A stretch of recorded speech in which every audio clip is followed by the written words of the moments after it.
Hello, beautiful moms and entrepreneurs. My name is Sharice Walker, and I'm your host of the Unbreakable Mompreneurs podcast. This is a place where we come together to learn, grow, and inspire. So sit back, relax, and let's get started. Hello, Unbreakable Mompreneurs. My name is Sharice Walker, your host, and today we're here with Anika Jackson, and she is an entrepreneurial, or I would say serial entrepreneur, and she gets into marketing and branding and so many different things. And so why don't I just have you introduce yourself to our guests? Oh, well, that could go a number of ways, Therese, but thank you.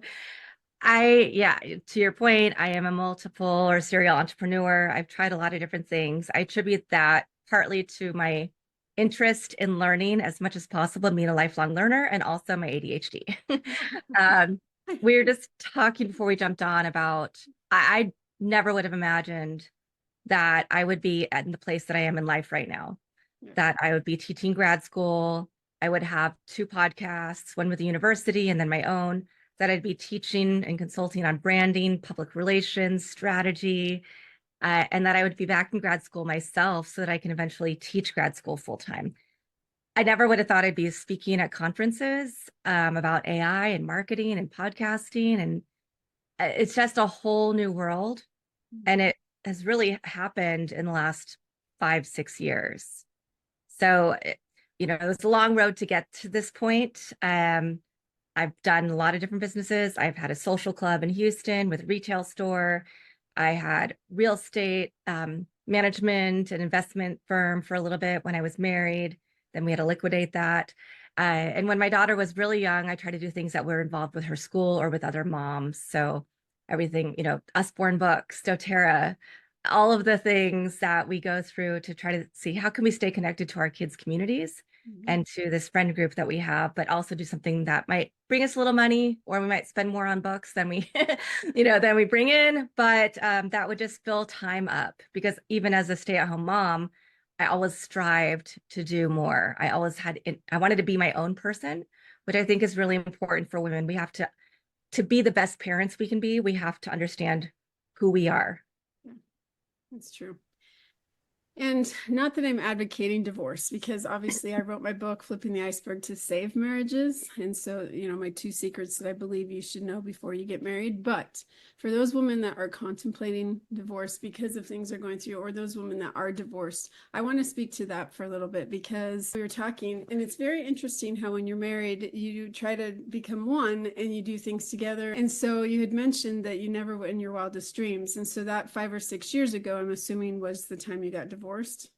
It was 8 years ago. Okay.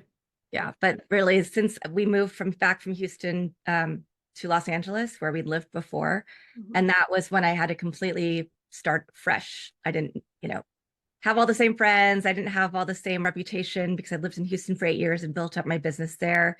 So I had to really start from ground zero, and it was very scary.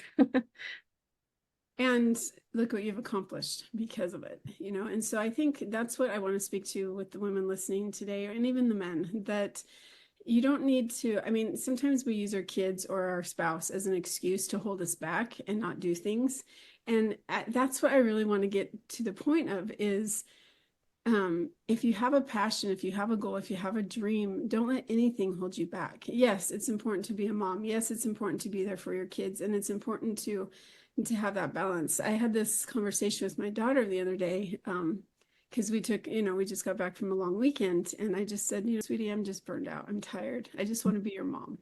And she starts crying. She's like, I want you to be my mom too. You work too much. And so that was kind of pulled at my heartstrings. Like, my daughter's only 11, and I only have so much time with her left. And my oldest 4, went into this depression because they're gone, right? And so I'm like, all right, this is the time you need to focus. And it's not that I can't be a mom, and it's not that I can't be a businesswoman. I just need to maybe get up a little earlier to get some things done so that I can juggle. So what do you do as a single? Well, are you remarried, or are you still single? I'm a single mom. I've been in a nice relationship for 5.5 years. Okay. We live about 10 minutes apart, so it works out really well. I get my private time with my daughter, personal time. He'll come over for dinner or to hang out with us a little bit. But then if she's at her dad's, then he might come over for a few days in the week. Gotcha. Okay.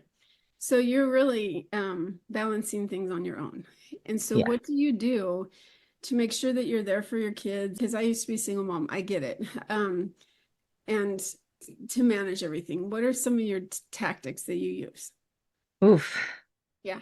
Well, I think I'm very honest with my daughter. My daughter's 16. I was Okay. only blessed with one. I wanted more, but I really love the one I have, and I think she's amazing. And so it is a balance between I left my last job honestly because my last full-time job because they wanted me to work 70, 80 hours a week, which Mhm. is not realistic with Yep. being a single mom, having to make sure I do what my mom did. So I make sure I get up, even at 16, I make her a hot breakfast every morning and make sure I pack a lunch for her. And that's part of our relationship, our love language. She can certainly cook on her own, right? She can do all these things, but it's something that she loves to get from me because then she sees the care and nurturing. And so I get up to do that, and then I'll take her to school. I'll come back and do a little bit of stuff. Make sure to take breaks from the workday because I can get too into it, right? To walk my dogs. And with my daughter, I just am very honest about where I am. Oh, I'm waiting for a client to pay. I'm waiting for this thing to come in, so I can't do the things I'd like to do right now, but we will do them in the future. So now she doesn't, she has a totally different personality in terms of she's very giving and caring, which is our similarity, but she's very driven and she wants to be a scientist when she grows up. And she already has known that for years.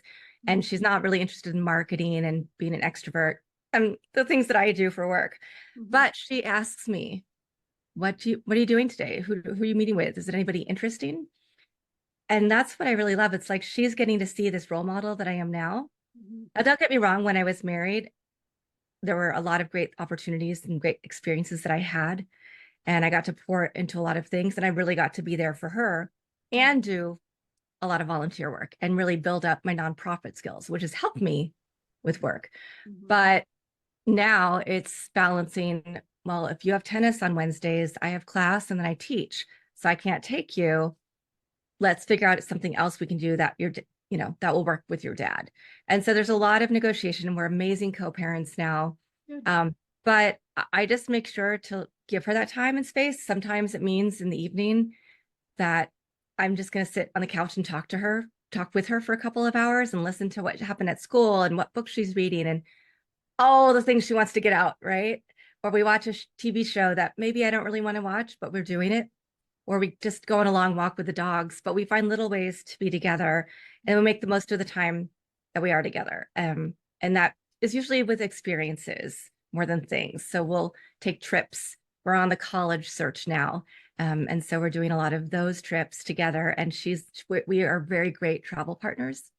So just finding those little things that can connect us and Mhm. keep that up, knowing she's going to be gone in a couple of years. I'm not going to have this face-to-face time with her every day. I'm not going to be able to make her hot breakfast and lunch. She's going to be out there in the world. And so she has the skills. She's going to be a very competent and confident adult or young adult. But if that's what I can do right now to make her feel loved and secure, then that's what I'm going to do. And I think that that's important because you have prioritized your daughter and she knows it, and that's why you have such a good relationship with her. So Yeah. I think that that's fantastic. Thank you. Um, okay, so let's switch from mom to marketing and Yes. business. So talk to us about branding and why it's so important to brand. Yeah. Personal brand. You probably hear this a lot, but it makes the difference. When I lived in Houston, I didn't do as much outward PR and branding. I did for a little bit I did mostly for nonprofits. I would host or chair events. I would sit on boards. I would put together, evening events for people to come learn about them. So I did a little bit. But I didn't want to come into a new city and say, I do this and I do that from LA, right? Because especially Houston is a very small town in a big city. It's a very insular community. They want to be able to trust you and know that you're going to be there.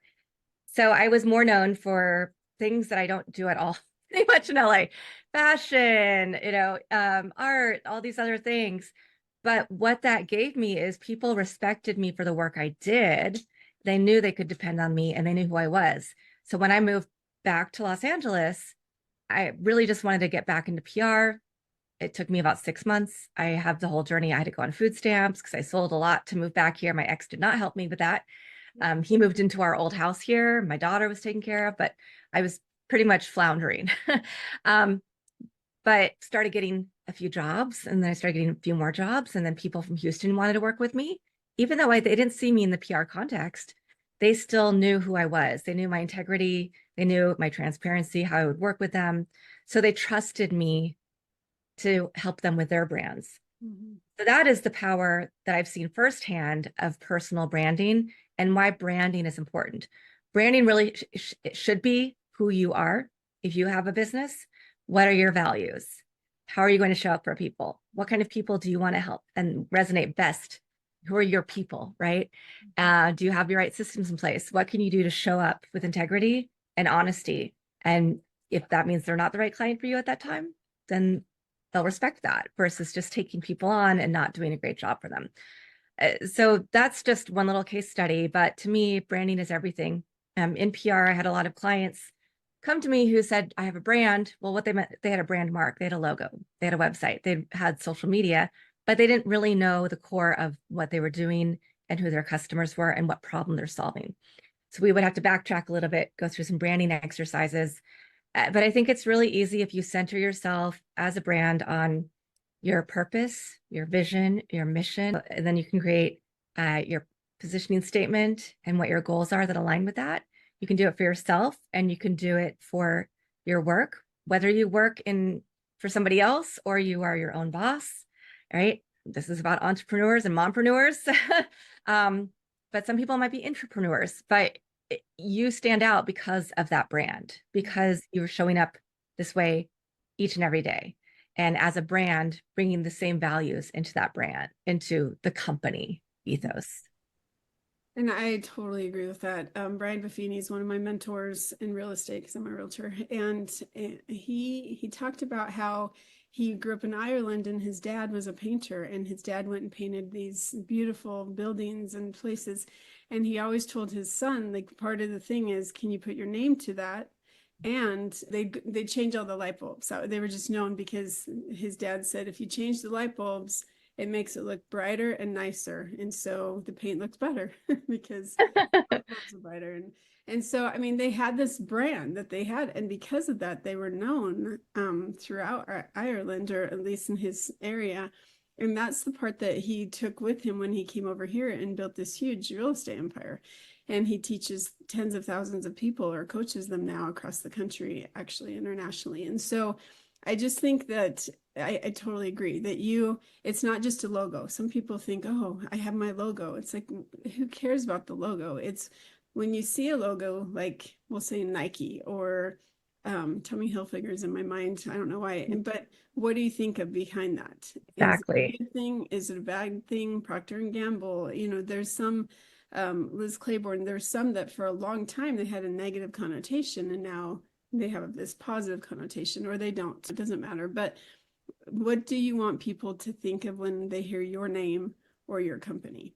And Yeah. that is something that is very important. Yeah. So I appreciate you bringing that up.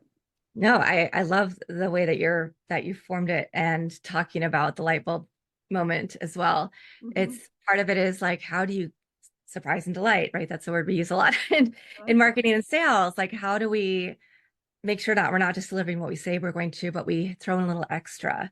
Mm-hmm. And for me, that includes, for instance, for my podcast, because I am on an ad network and I do make some money off of it. But I'm always striving to like, how can I create better systems so that my guests have a even better experience, that I'm Right. making sure that I'm not just having them on and saying, okay, thanks, but that I'm making sure they have a folder of content or whatever the case may be, and that I'm actually promoting it on in a timely fashion.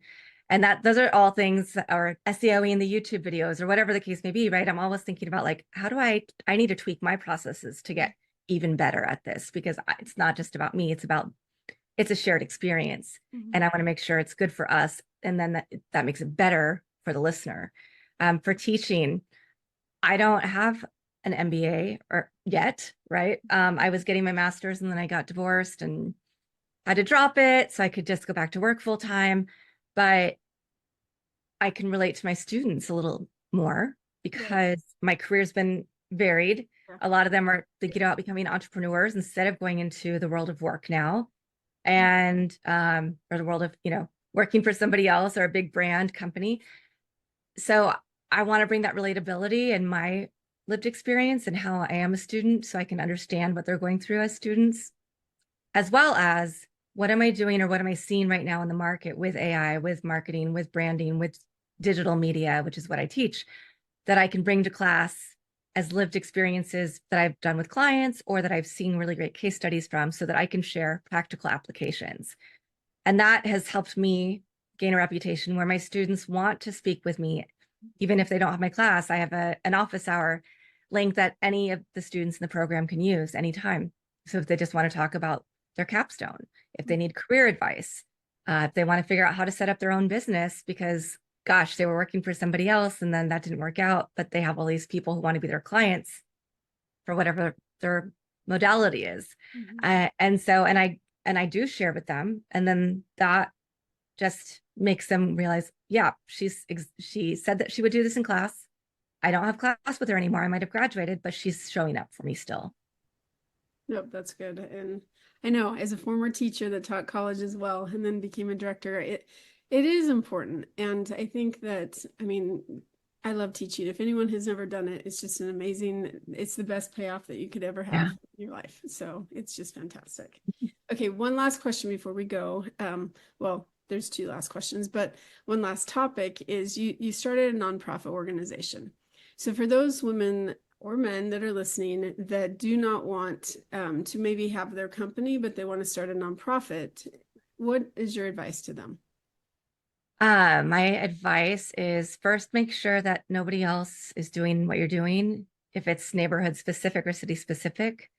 One of the nonprofits I started was Houston Children Give Back.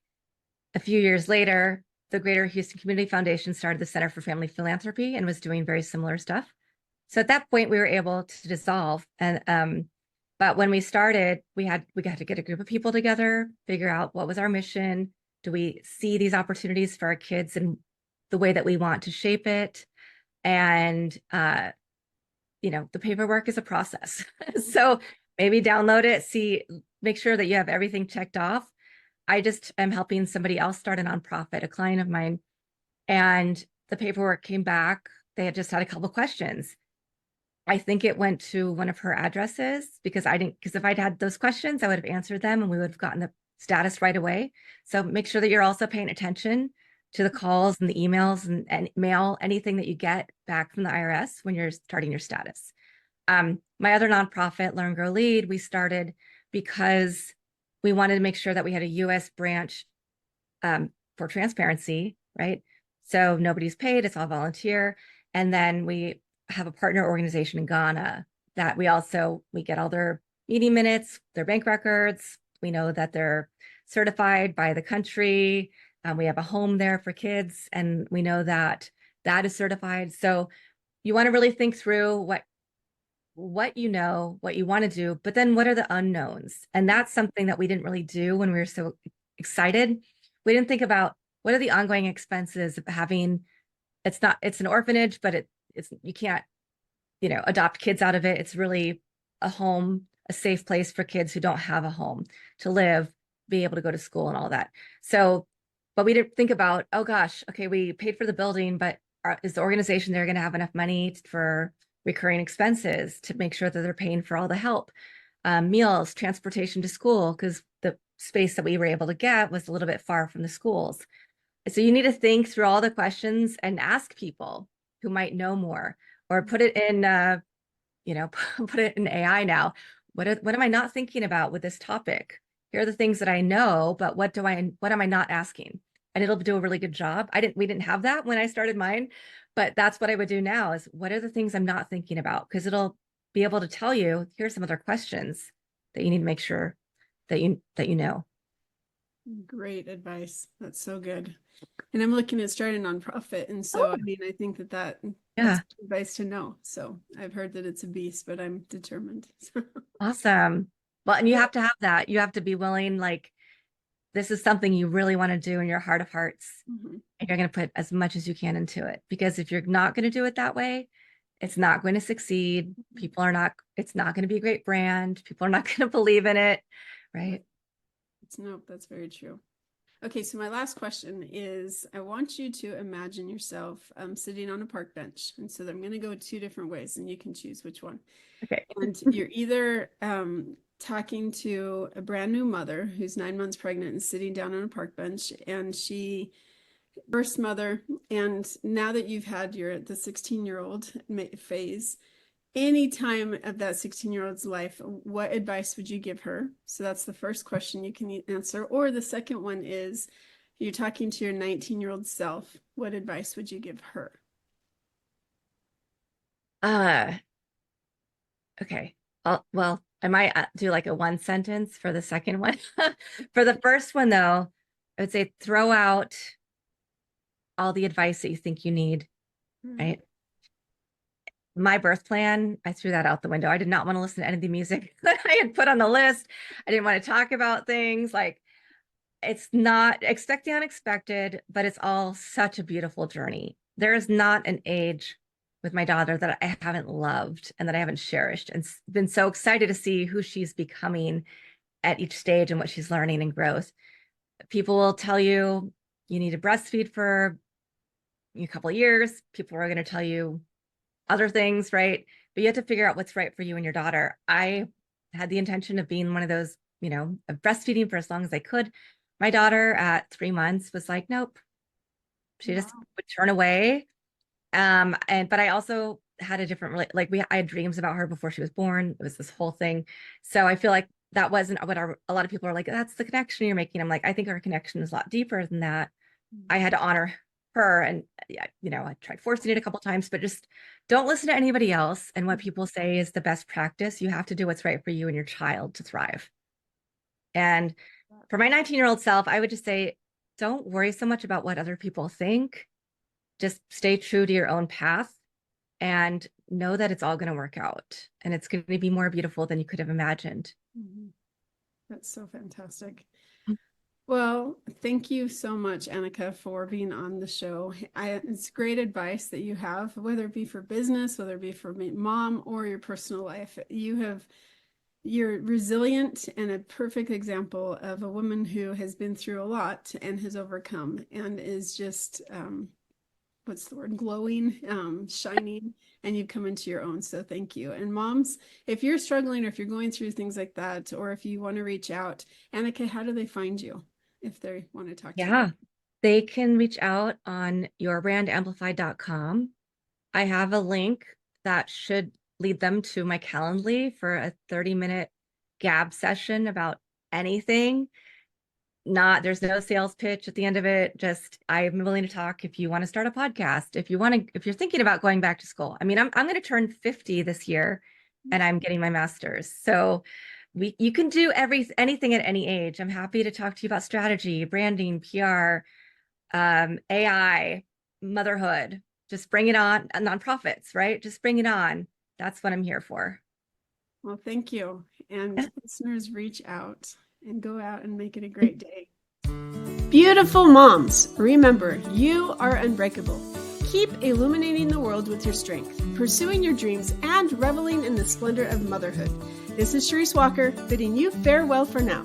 Stay tuned for more empowering conversations on the next episode of the Unbreakable Mompreneurs podcast. Until then, keep shining bright. Signing off with love, Charisse Walker.